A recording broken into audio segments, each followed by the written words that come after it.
Hi, this is Deadman. If you're watching this video, I assume you're old enough to see gore, violence, swearing, and general adult content. If you aren't old enough, come back with some ID. Or a fake one. Ugh.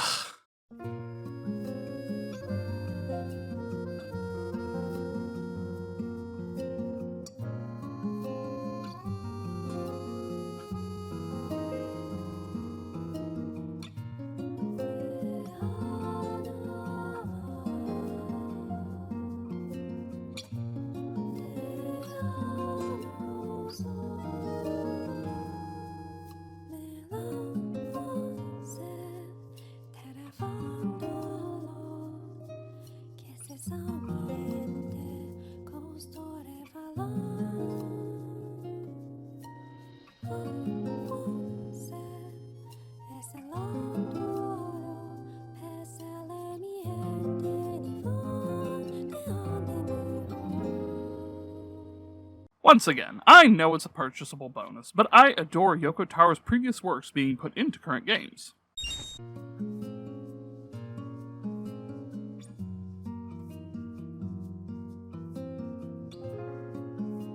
While the Dragon Isle Roars had a very fantasy-sounding theme for the title menu, the Forsaken Maiden's theme is quieter, more somber than you would expect booting the game up for the first time. Considering everything that happens within the story, I'd say it's extremely appropriate. Once again, a combination of Keiichi Okabe, Shotaro Seo, and Oliver Good makes for a fantastic soundtrack. Ah, I bid you welcome. I shall be your game master for this tale. The game master this time around is Mark Atherley in English and Sho Hayami in Japanese, and I'm not entirely sure how I feel about it. On the one hand, Mark has a youthful sound to him, as opposed to Todd Habercorn, and he has a bit more inflection in his voice when doing some sections, but he does have that inexperienced sound to him that makes it a tad off-putting. Either way, he still nails the role well, and if he happens to be game master in the next one, I'm not going to complain too much. Now then, just like this, I will be using cards to draw you into the world of this story. Call back to the Isle Dragon Roars. Also, since I completely gushed over the tabletop aesthetic as a whole last video, I'm going to try to tone it down in this title. Incorrect. It doesn't mean anything, but still. Hey, how was I supposed to know that was a fail card? My. Yeah, you can hear the sound of the waves. Oh, how very evocative. Now then, let's begin our tale. As I stated before, Mark has a very involved role as Game Master. You can tell he's the youthful GM this time. I believe in you. I believe your journey will be a success. Reassurances. You're not quite sure how to respond to her knocking the box over. It's okay, you say in a gentle, reassuring tone. Laty's worried expression melts away, replaced by one of relief. It will get into explicit detail later about Laty's insecurities, but for now, it's just a sweet and wholesome moment. The young woman has lost her ability to speak.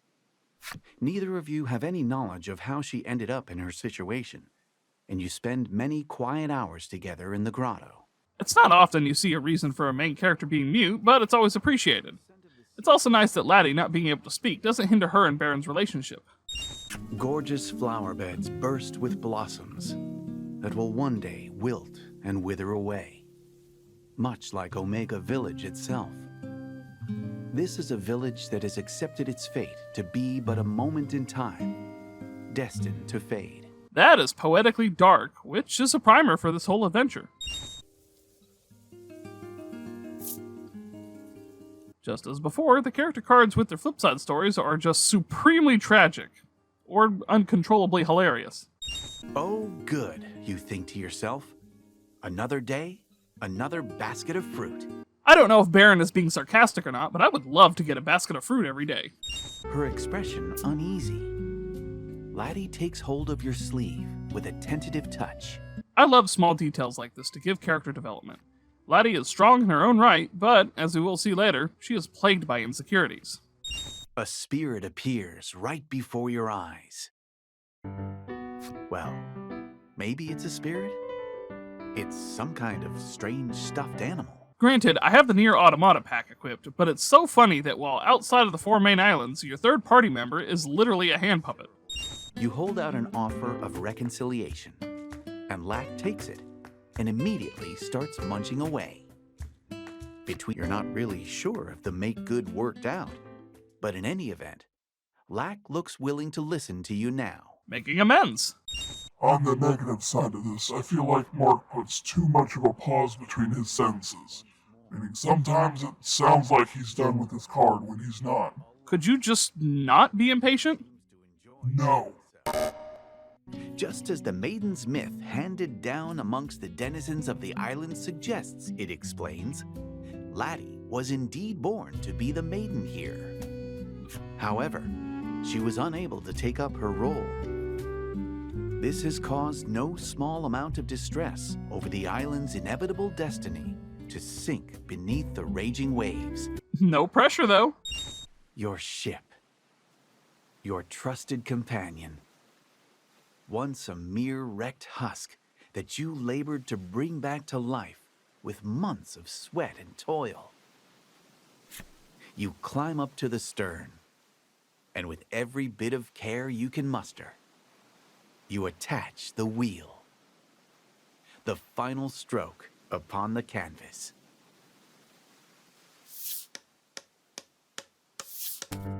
At last, your ship is finished. The vessel's design is patterned after a great whale. There are a number of mismatched parts, but that particular quirk only makes you love it all the more. I love how romantic this sounds. It truly feels like the words being turned into a work of art.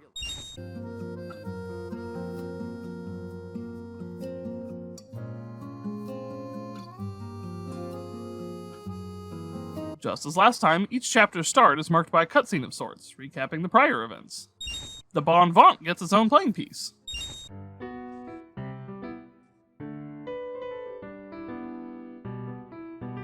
Bright rays of sunlight beam down onto the warm South Isle. Something about the place reminds you of the refreshing cool of the ocean. The sheer presentation of the first island you visit is great. The different sounds such as the ocean and seagulls are in the background, and that ray of sunshine is a nice touch.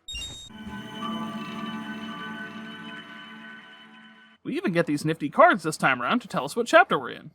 It seems the parcel contained an exotic perfume she ordered. But the scent of this perfume attracts monsters. Is it really safe to hand it over to her? This side mission unfortunately ends in tragedy. The next time we leave Coveton, we find her body ravaged by monsters. Even for side characters, YOKO TARO doesn't hold back on the feels. The card game returns and is just as fun as last time. Excuse me. I need to speak with the maiden, you say, interjecting yourself into their conversation. Fila whirls to you and asks, which do you think is cuter? Fila immediately establishes herself as incredibly endearing. Laty looks off into the distance, her lips pursed as if whistling, though no sound comes out. Laty pouting is adorable. The game is nice enough to warn you before entering the dungeon. Something new added to the Forsaken Maiden is the link attacks that can be done with a maiden and her attendant. They are powerful combination attacks that can have a variety of benefits. Fila hugs Hyde in her excitement. He blushes in embarrassment and reminds her that others are watching. At their public display of affection, Laty covers her face with her hands, but peeks at them through her fingers. Aw, they're all adorable. A droplet of water falls. Once the ripples upon the surface still, it feels as though time stops. All falls quiet. A beautiful underground lake, its waters glimmering like crystal, stretches out before you in the cave's depths. Your collective breaths are taken away as you gaze upon the dazzling sight. The lake's light reflects in Fila's eyes, and she gently takes Hyde's hand in hers. I'm so happy we can see this together, she whispers. The Azure Maiden had wanted to find pirate treasure, and while she didn't, they stumbled upon a crystal cave which was even more beautiful and wonderful than any pirate treasure could ever be. Instead of mysterious numbered cards, this time you get cards that signify love, friendship, and family. You arrive back at Coveton safe and sound. Ta-da, Fila says suddenly, pulling a crystal out of her pocket. Apparently, she took it from the cave so that Hyde could make them matching couples charms. Fila's just so damn wholesome I can't handle it. Fila takes one of the charms with a forlorn smile. "I'll wear it to the maiden's ritual," she says quietly.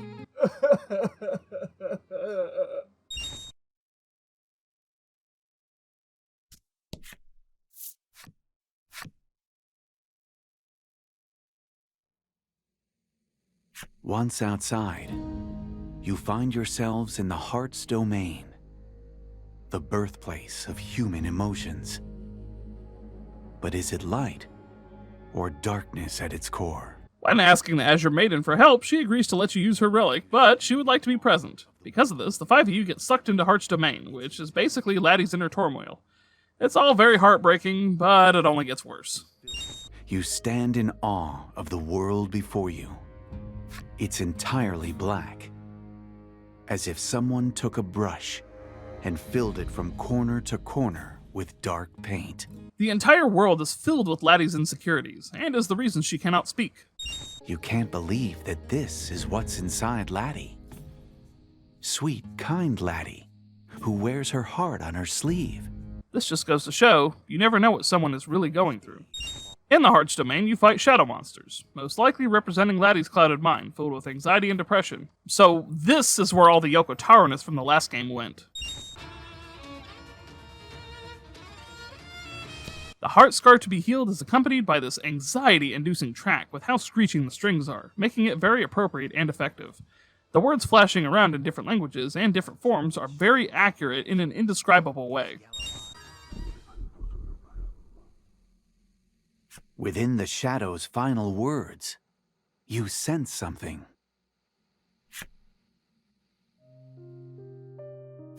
Laty was born to be a maiden, and was prepared to devote herself entirely to the Isle. But her lack of aptitude for the role disappointed everyone in the village. Ever since, bitterness over her shortcomings has festered within the confines of her heart. Laty's entire story is just so damn tragic and incredibly sad. As someone who fights through the same kind of insecurities, this hits very close to home. You heal the heart scar, restoring the village to its proper self. Healing Laty's heart scars. You make it safely back to the real world, but can barely wrap your heads around your surreal experience in the heart's domain. Oh good, I'm not the only one who's lost. Fila climbs atop the altar, and the maiden's relic begins to shine, as if responding to the altar. Amidst the dazzling light, the Azure Maiden turns to you and speaks.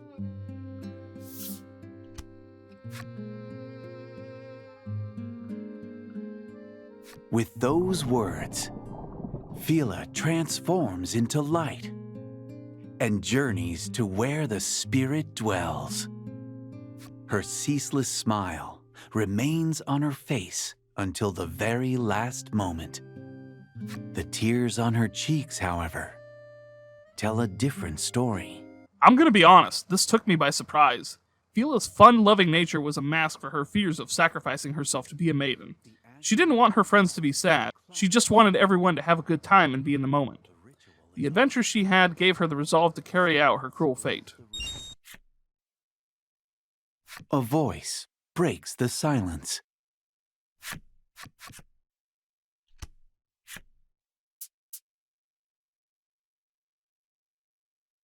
The Azure attendant's spiteful laughter reverberates throughout the room. Neither you nor Laty can hide how shaken the man's sudden transformation has you. You had expected sadness, not this. Your voice quivers as you ask.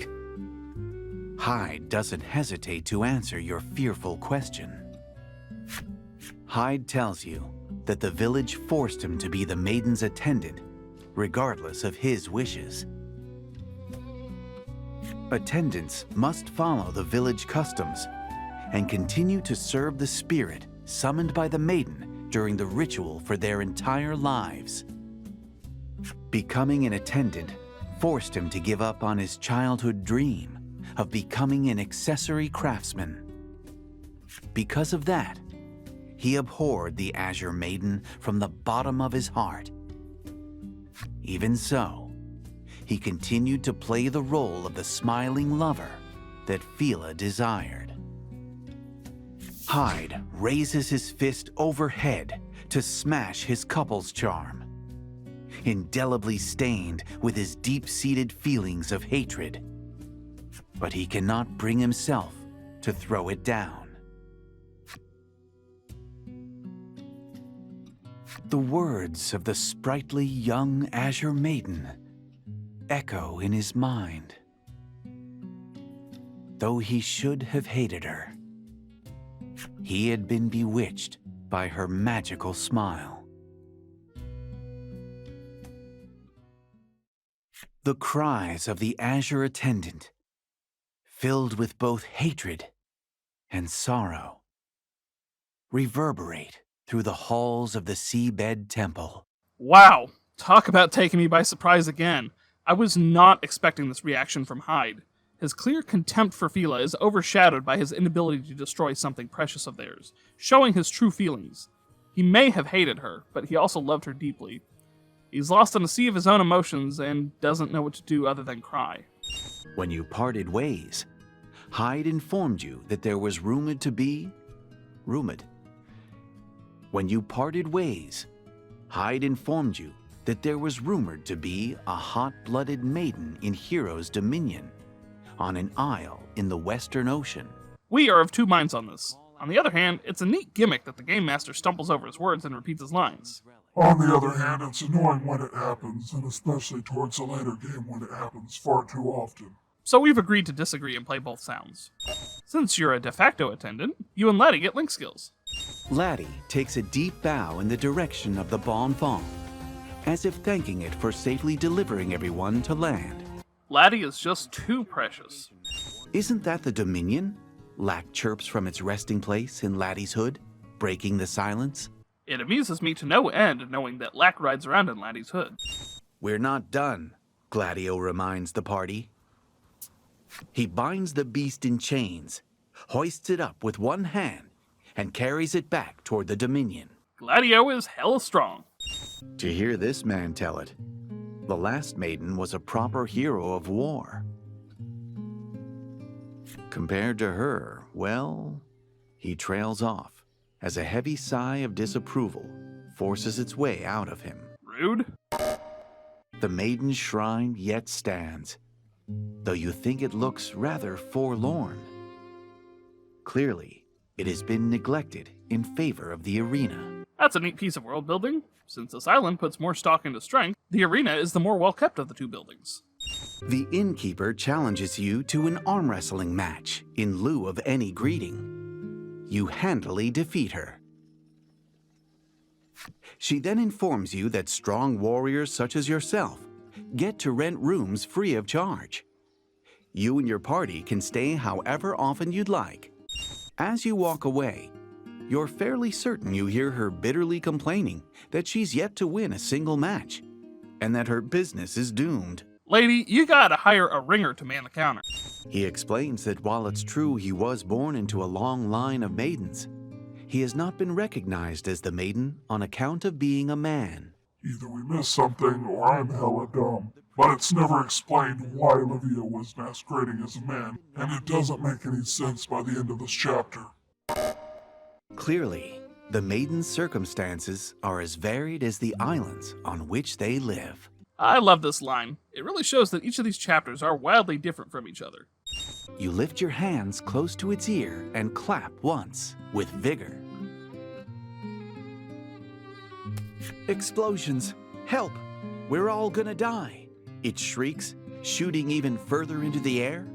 Holy moly, did I nod off a bit there? Why, what a dream. Just as before, your game master falls asleep when you let the game idle for too long. Here to pick up a few scars? The man behind the desk asks with a smirk. That is the only acceptable way to greet someone stepping into an arena, and you can't change my mind. Lavia prepares to address the raucous crowd. He places a hand to his chest, gathers himself for a moment, and begins his speech. He tells of his history with Gladio, who trained him ever since he was a young boy and raised him in place of his departed mother. Gladio taught him the true meaning of strength, so he could one day fulfill the maiden's destiny. He molded Lavia into a strong young man from an immature boy.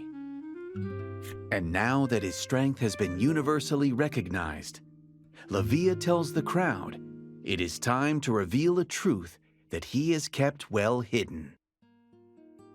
Lavia is in fact a woman, and thus the rightful successor to the Crimson Maiden. It's possible there was hidden dialogue we missed, but keeping her gender secret to prove themselves to be the maiden seems ridiculous. Didn't you already take wins away for this? It's still dumb and I don't get it. Lavia gives a hearty wave as you push off from shore. Supporting your friends. What are you doing here? The master of the house appears, his eyes wild with suspicion, darting between you and Laty. You insist that you can explain, if he'd just give you a chance.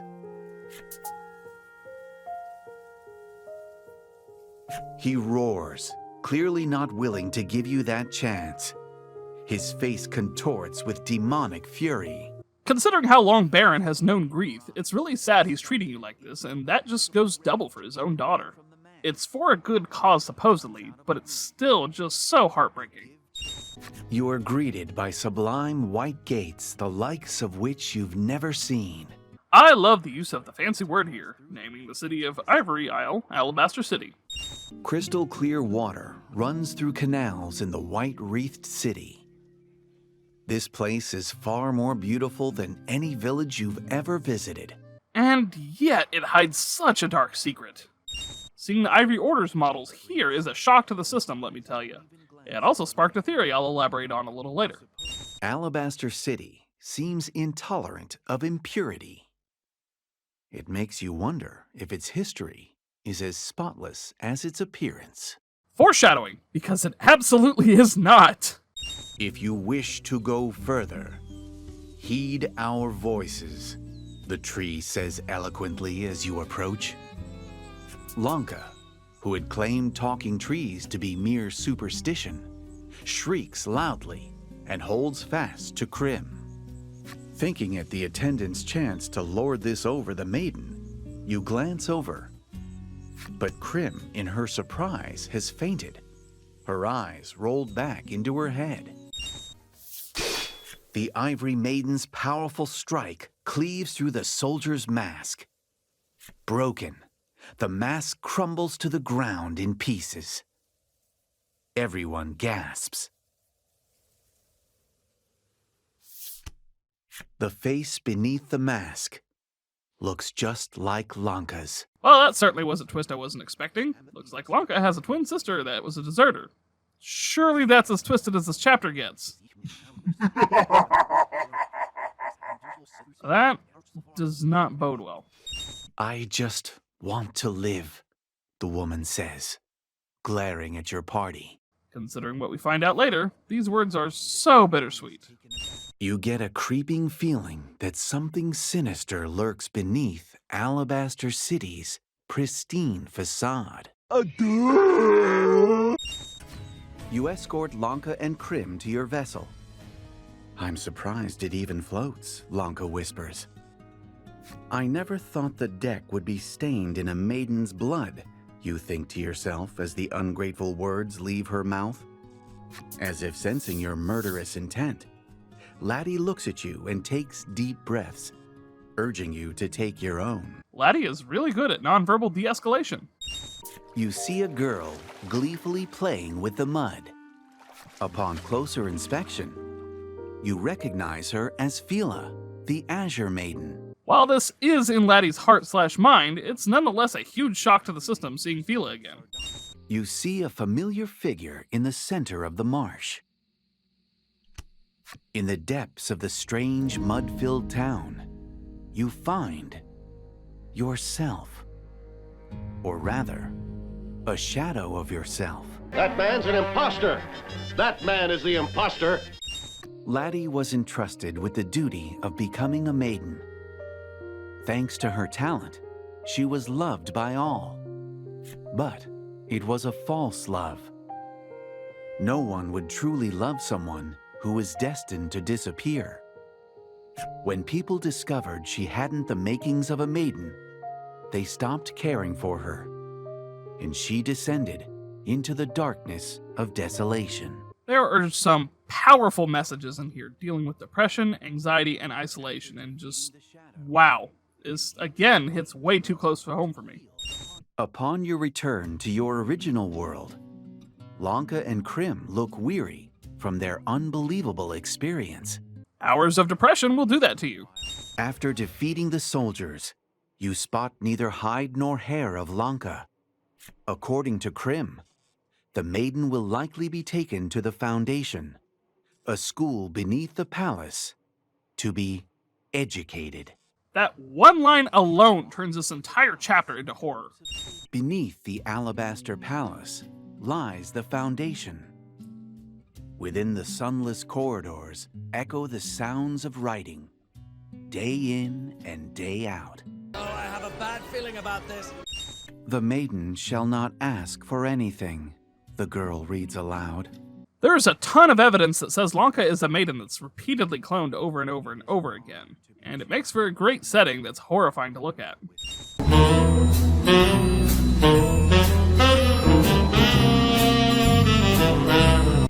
Something that's a bit easy to miss is the pod that's next to Lanka is empty, implying that it's possible that that's not the Lanka we've adventured with. It's very subtle, but if you've been paying attention as you go through the Foundation, the question does rise up. You're Lanka. I know you are, Krim whispers as she holds the fallen maiden. Ah, that's a sweet moment between those two, especially since Lanka hasn't always been the kindest to Krim. Lanka expresses a desire to travel the world with Krim. I think that's a great idea, Krim praises. Of course it is, Lanka replies somewhat bashfully. It's a losing battle. The sharp blades of the soldiers cut through the women.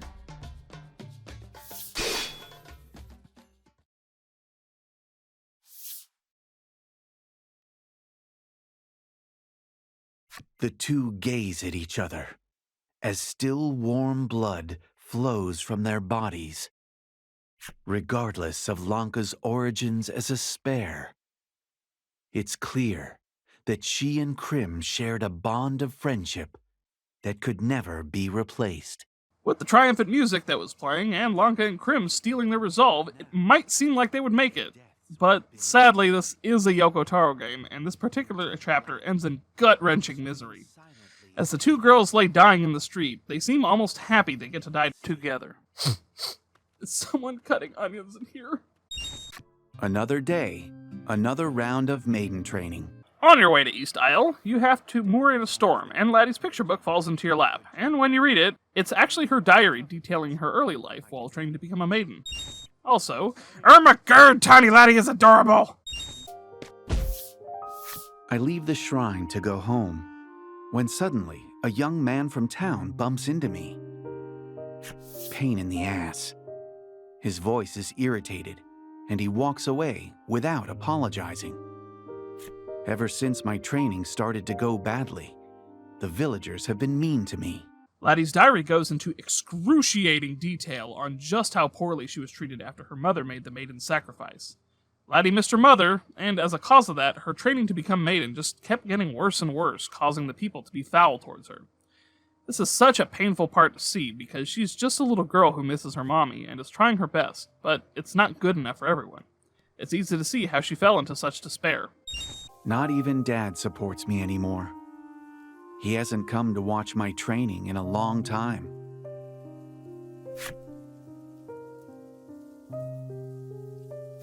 I think he might hate me now. I've got to work harder so Dad will like me again. It's just so heartbreaking, I just want to give her a hug! Dad took me on a boat to a small island. We went ashore, and then he locked me up in a dark room. Dad abandoned me. No matter how many times I tell myself it's my own fault, I just can't stop crying. I sob and scream for him to come back. Damn it, YOKO TARO, stop! You spot a man frantically trying to pull something from the marshy waters. Vince? What the F? Yeah, there's something fishy going on here. Laty loses her footing and flails about, close to tumbling over.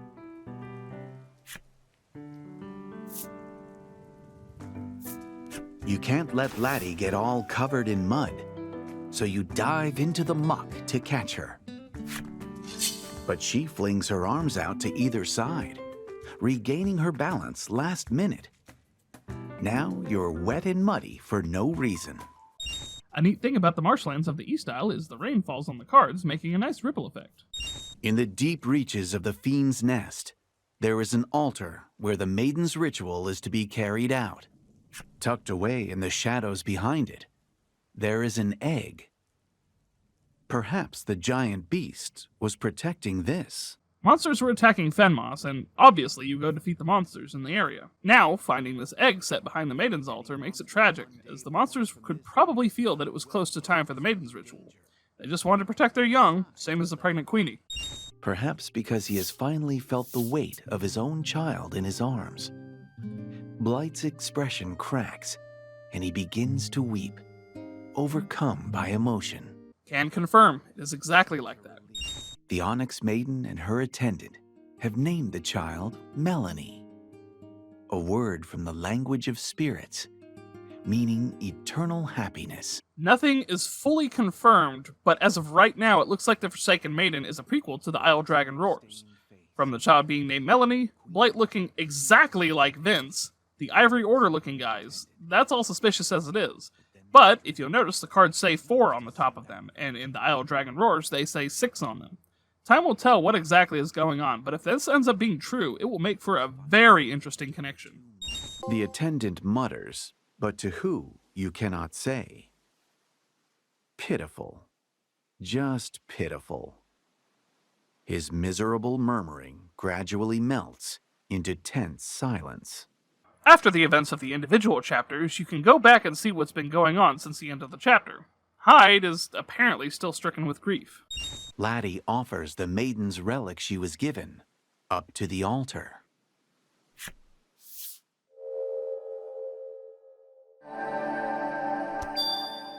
The feelings left behind in this place by the maiden and the spirit have imbued the relic with greater power. You can also upgrade the relics you've collected into powerful weapons for Baron to wield. A number of warriors are gathered around the Crimson Maiden. Oh, I just bit my tongue. Sorry. Egg said it was annoying. Sometimes it's genuinely hilarious. You spot a young woman with a familiar face. Timidly, you ask, "Lanka?" She offers a tender smile and says, "I am the maiden. Is there something I might aid you with?" I can't imagine it's been that long since we left Ivory Isle, and yet they've replaced Lanka so quickly. It's genuinely unsettling to see her and Krim wandering about the city. You come across a masked youth, fallen in the depths of the forest. Sunlight filters through the trees and partially illuminates her form. Though she has breathed her last, there is a certain peace in her unmoving face. You and your allies dig a modest grave for her, and then leave the place. Digging a grave for Lanka's sister is a bittersweet cap to their story as a whole.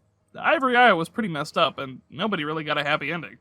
Blight hugs his child close. You can hear him murmuring, "I swear I'll make Melanie happy."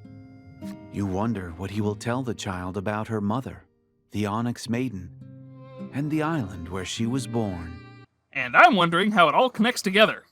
The queen worries over what will happen to Laty's heart if that shadow should disappear. While making her final push through Laty's heart, the manifestation of her greatest fears appears like her, and I must say that it worrying about what will happen to Laty after it disappears hits close to home with depression. Will I stay the same person without the depression, or will I be something I don't recognize or like? You find your field of vision filled by a monster so big that it pierces the clouds. It's raging toward you, tearing through the sea as it does. So, not only do I have to combat the feels, but also a giant fucking kraken? To save the village, you have no choice but to fight it here and now. You know it's reckless, but still grip your sword tightly.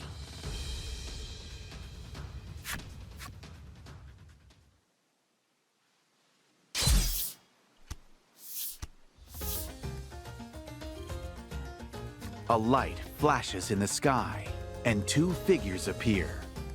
The Crimson Maiden Lavia and her attendant Gladio from Hero's Dominion.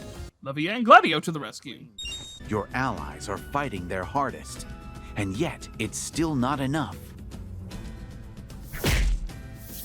A gigantic cannonball sails through the air, crushing the monster's tentacles with a muffled crunch.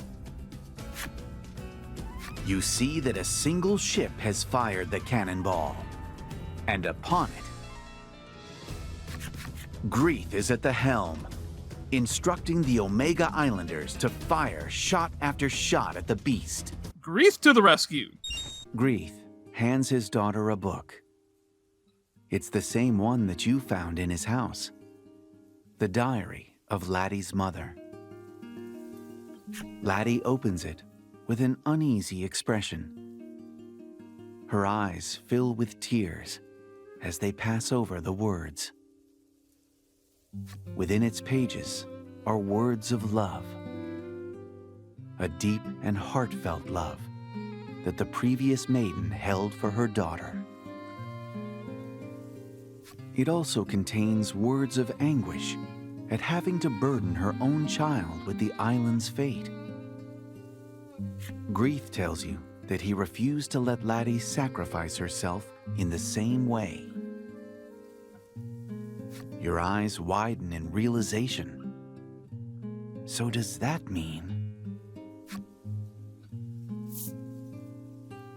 Greeth tells you that a maiden's power comes from her heart. So everyone treated her cruelly in hopes of disheartening her. I'm so sorry you had to endure that, he says, deeply apologetic.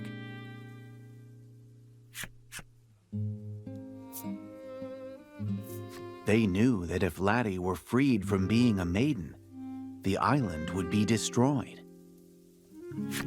But all the islanders wished to spare Laty, even if it meant losing their homes and their lives. It was all a lie, one that the village made Laty believe for her own good. Holy crap, that's powerful. As much as Greeth and the rest of the village were bastards to Laty, they were doing it for a good reason, to save herself from pointless sacrifice. Laty, now knowing the depth of love that her parents and fellow islanders had for her, jumps into her father's arms and cries.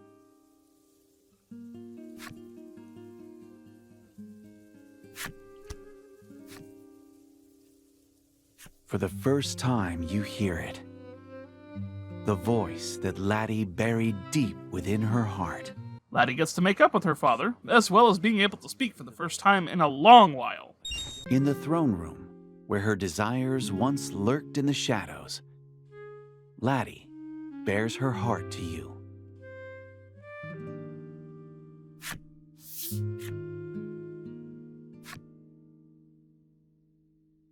In a trembling whisper, Laty makes a bold confession. It appears that over the course of your journey, she has developed feelings for you. Aw, that's so sweet. It's even more romantic since Baron is the one who helped heal her heart. That's a nice allegory for something that can happen in real life. There's something odd about Lack's voice. And not just that. Cotton begins to spill out from its insides as it takes the form of a human. What? What the fuck? At last, she speaks. Her voice is soft and calm. She informs you that she is the former maiden of Omega Isle, which makes her Laty's mother. While traversing through the what the fuck that is Lack, Laty's mother's spirit guides you to Laty, and then Lack to finish things off. You move to punish Lack for destroying the heart's domain, but Laty takes firm hold of your sleeve. Even after all this, she seems to trust it, to believe there is more to its situation than meets the eye. Laty is very trusting, and you know what? I gotta give her credit for that. The altar is surrounded by 4 stela, each bearing the color and likeness of their respective maiden. You reflect on the friends you've made over the course of your journey. If only they were there by your side now. As if responding to your quiet summons, light issues forth from the stela and the maiden's relics. Laty's memories of them live on in the heart's domain. Perhaps they can aid you in your hour of need after all. It's really awesome that you can summon in prior maidens and their attendants to help you with the final push. People offer maidens as sacrifices to the spirits, who then use their own life force to protect the islands. It is a cruel bargain, but mortals and spirits alike grew tired of this horrific exchange, and one by one, the islands began sinking into the sea. Lack says it wishes to end this centuries-long saga of sacrifice. Okay, so Lack's not wrong though? I'm not really seeing why what he's doing is a bad thing. He wants to stop the needless sacrifice. I don't get why they're opposing him either. Okay, so either we're both stupid, it's a plot hole, or it's galaxy-brained that nobody but YOKO TARO could ever possibly get. It can be all 3. Yeah, okay. You have to protect Laty. That is all that matters. You dart in front of her to shield her from the imminent blast.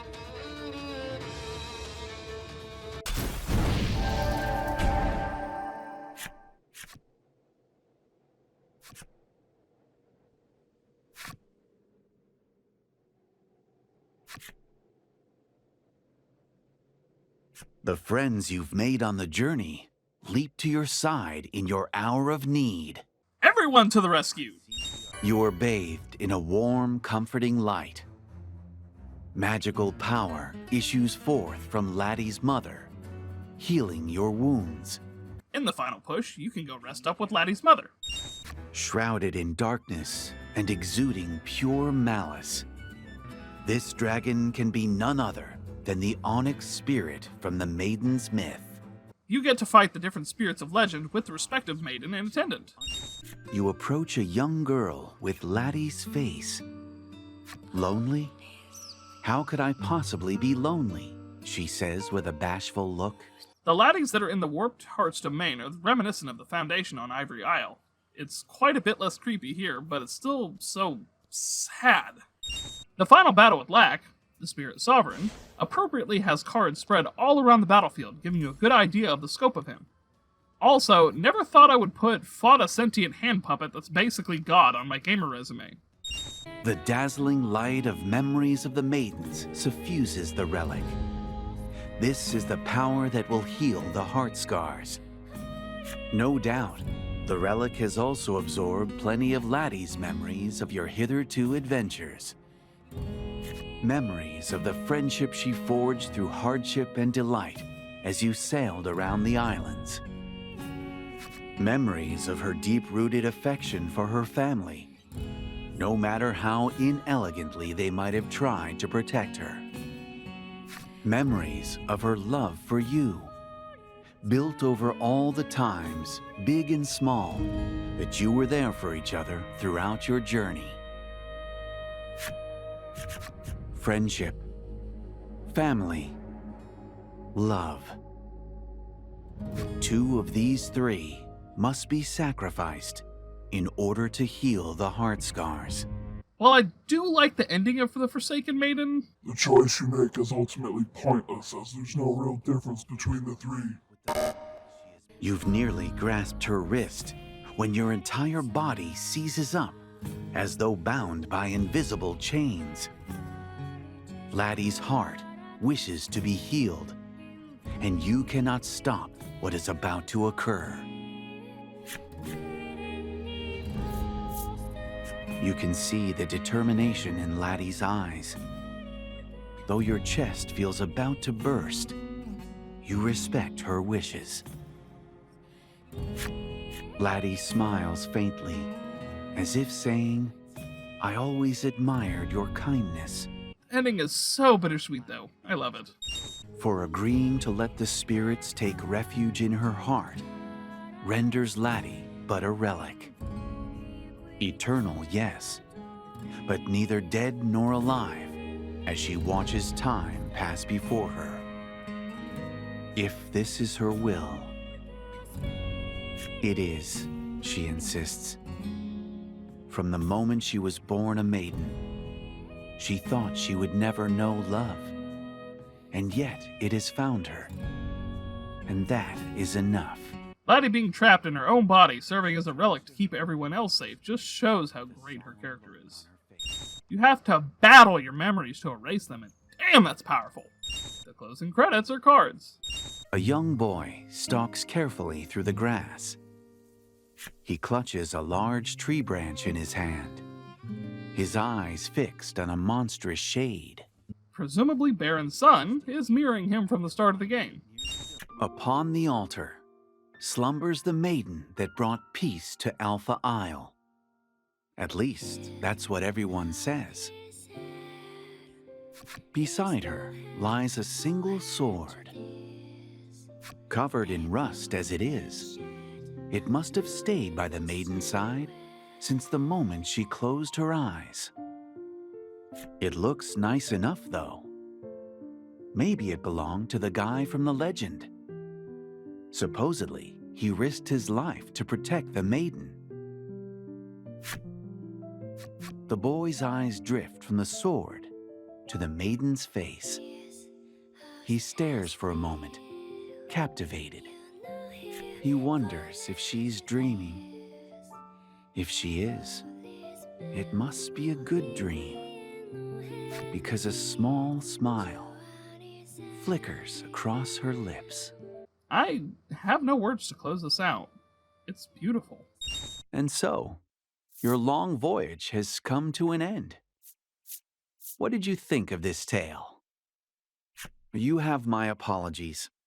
I shall pass your complaint along to the writer. Wait, no, don't do that! YOKO TARO will hunt me down and make my gravestone part of the lore! Actually, that sounds kind of badass.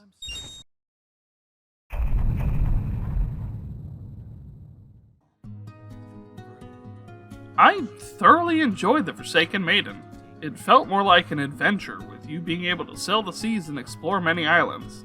The Island Dragon Roars feels like an adventure as well, don't get me wrong, but it's an explicit adventure that has a specific route and end as opposed to being more open.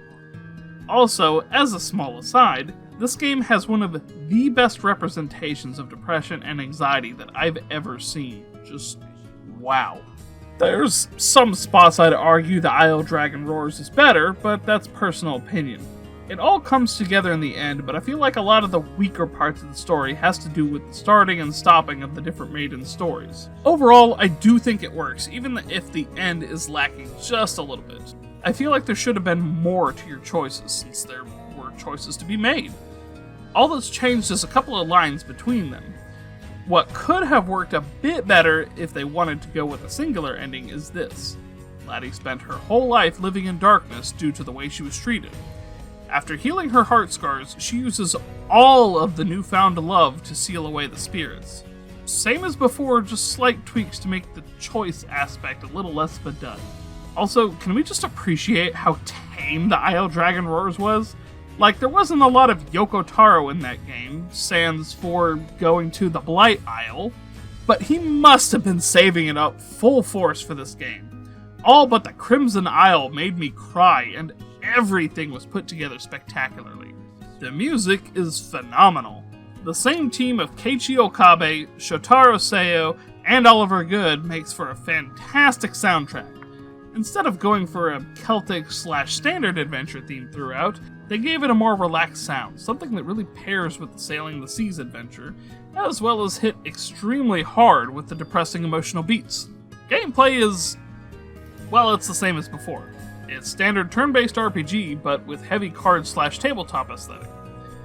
It still plays beautifully, even if some of the animations take too long even when sped up. But you can argue that it goes with playing tabletop games, so it's entirely up to you on whether it bothers you or not. The graphics were also the same as last time.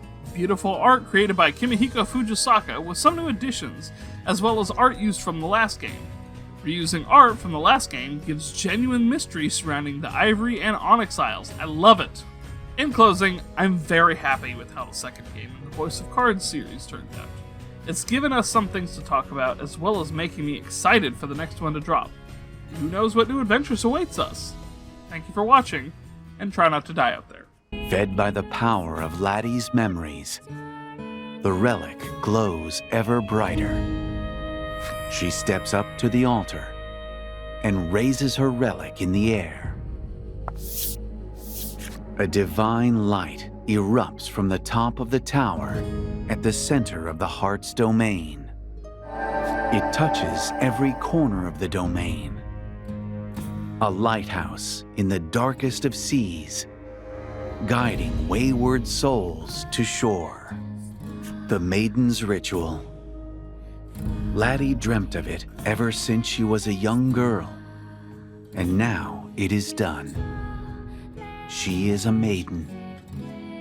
Omega Isle and the spirits shall know peace. Laty closes her eyes.